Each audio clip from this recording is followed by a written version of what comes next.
So moving forward, don't forget my new Patreon page. For $1, you could come on and check out my content. You know, there's going to be a lot of Vegas content on it. So for $1, come on, check out the content, and hopefully you like what you'll see, and you'll become a member. ReformedGangsters.com.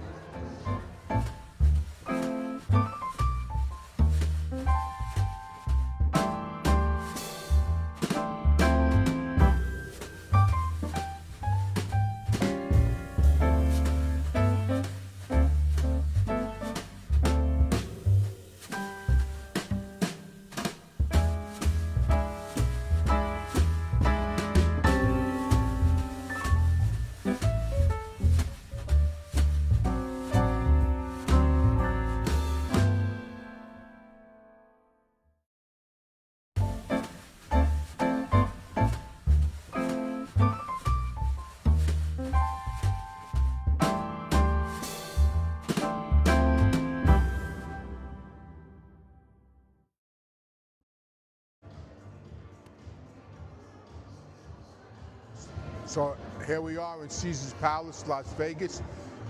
The last time I was here was in October of 1977. This is where I walked in. This is my guy, Julius Caesar. I was on my honeymoon with Alice, and how I got here was Arnel Della Croce, the underboss of the Gambino family. He was in prison when I got married, so he couldn't attend my wedding, but Joe the Cat did, another made member.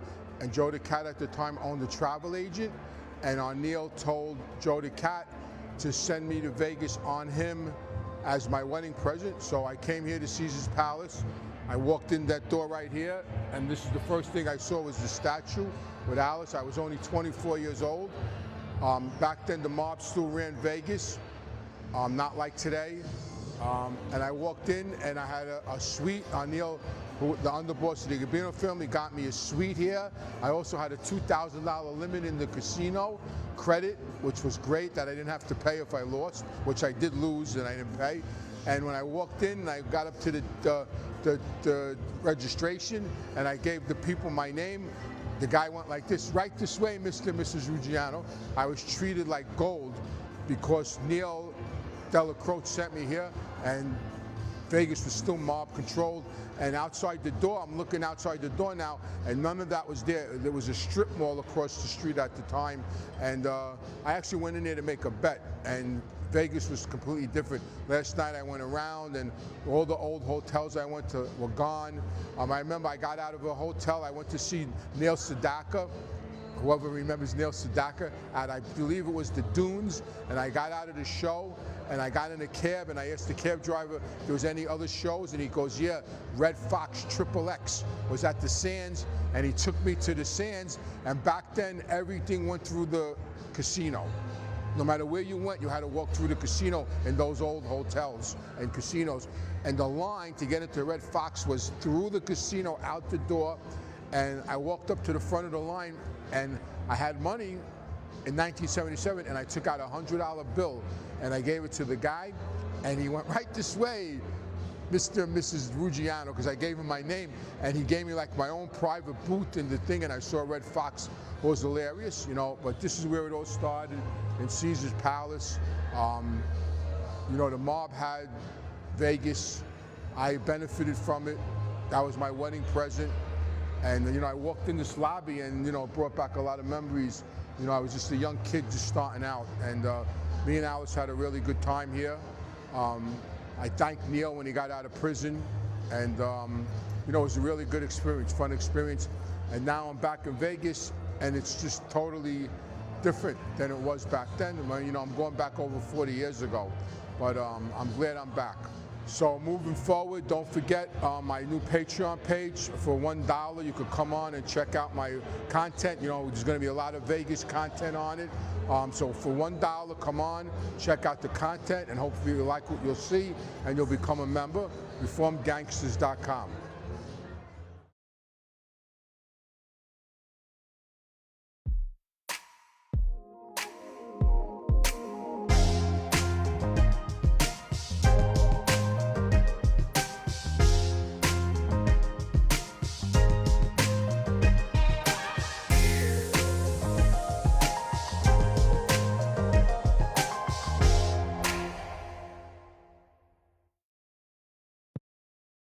could hear their real voices on the taps.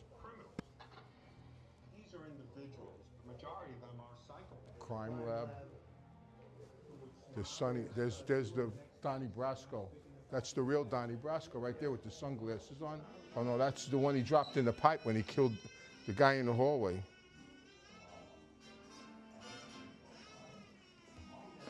Where are we, Anthony? We're in the Mob Museum in Las Vegas, Nevada. Getting ready. Come on, we got to go now back up to the second floor.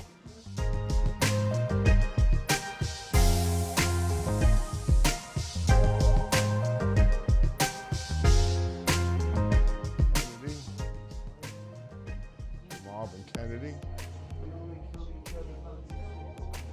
Now we're getting close to Murder Inc.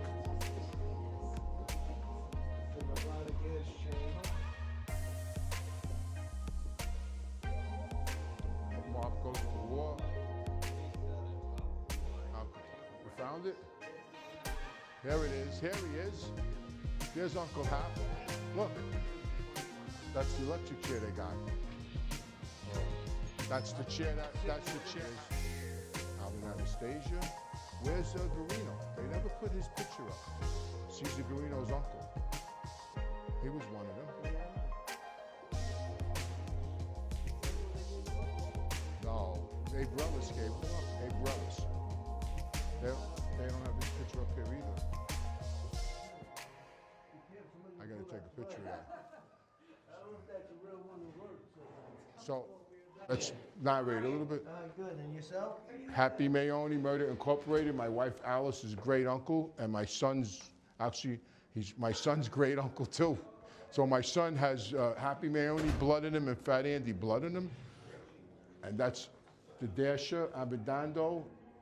I knew his two sons, Larry and Junior. Larry looked just like him. They both got the electric chair when they were 32 years old. I think 1942. He looks just like the Mayonis. Look, doesn't he look just like the Mayonis? I mean, the Mayonis look just like him. He was never smiled. That's why they called him Happy Mayoni. No, who was like him? As far as I used to see him on Neil de la Grossa. Yeah, never smiled. Stone face. Never smiled. Yeah. And the only other person that was a made member of the Mafia in the Mayoni family besides him was Alice's, my wife's grandfather, the Duke. He was the only other one. I'm going to explain it to you. So when my grandfather died in 1932, his son Larry was one of my father's childhood friends, and his nephew Lenny was actually my godfather. That was another one of my childhood friends. So when my grandfather died, these two guys pretty much became my father's father figures. He was always in their home because they all lived on the same street in East New York. So they pretty much raised my father from when he was 8 years old. These two guys. These two guys. The Dasher and Happy, and they both got the electric chair. But isn't it something how Larry looked like the Dasher? Look at that face. Yeah. Like his twin, right? Yeah. I never knew that until I saw Google. I never knew what they looked like. I knew what Happy looked like from Alice, them having pictures, but I never knew what the Dasher looked like until I Googled the name and his picture. I said, oh, damn, Larry looked just like him. Yeah. Larry, they used to So call where him. does Junior come from? They don't look like neither of them. Yeah, he has his nose and stuff. He was short like his mother. Okay. I never knew his Their mother. nickname was Bacala, because their mother owned the Bacala store in East New York. Oh, That was their nicknames, yeah. Larry and Junior Bacala. Larry, yeah, Bacala. His two kids, his two sons. Well, hey, thank you for doing this. Oh, it's my pleasure. I've been waiting to do this for a while. Yeah. I know. I'm going to mention that in the intro. Like, we've been thinking about this for a while. Before I came over, our offices are up on another. So you're location. Frank? So I walked, drove And over here. And you're before part I of this, came in over, which way? I was watching the podcast you did with Sammy the Ball. Oh, yeah, and Michael? okay. And my cousin Gene? Gene Yeah, he's my cousin. That was a good one. Studio in Brooklyn. I've only been in LA for a year and a half.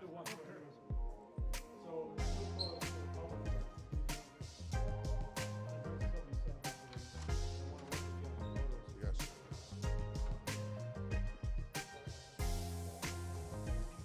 Fox, they did a whole video in there. So we can talk about that. Yeah. I know you weren't there that night. No, but I You knew about it. right away. So what do you remember about Paul? What about the hit? I and met the Paul after? twice. Yeah. I could talk about the two times that I actually met Paul Castellano. Yeah. That'd be great. Yeah. And then about like what happened after, 'cause this was an uproar in the whole. Yeah, right? well, because the west side, the Genovese family and the Lucchese family didn't agree with John did because the rule was you weren't supposed to kill a boss. And that's why they killed Frankie DeChico, they killed Eddie Lino. I mean, that was good. Yeah, because after the picture with Tony Lee and my father, that murder came a couple of years later. That's an article. That's in Goodfellas, and they mentioned in Goodfellas. Yeah. Right. Okay. So this picture is the Copacabana. Now that's me. That's the first time I went to the Copacabana. That was the 5 bosses of the mob owned the Copacabana. So that's So it's me, my father, Fat Andy. In the middle is Jojo Carrazza. He became the consigliere of the Gambino family. Next to him is Lenny DiMaria. He's a captain. He's still alive. Then Tony Lee, my father's partner, who was the kid in the other picture, and that's me. Here I am backstage at the Mob Museum, getting ready to go on. It's getting exciting. The crowd's coming in. So it's going to be a very exciting night here in Las Vegas, Nevada, at the Mob Museum. After we leave here, I don't know what might happen, but I'm not going to tell you. Everybody can find me at reformgangsters.com. Check out my content, my Patreon. Memberships start at $1. So check it out for $1.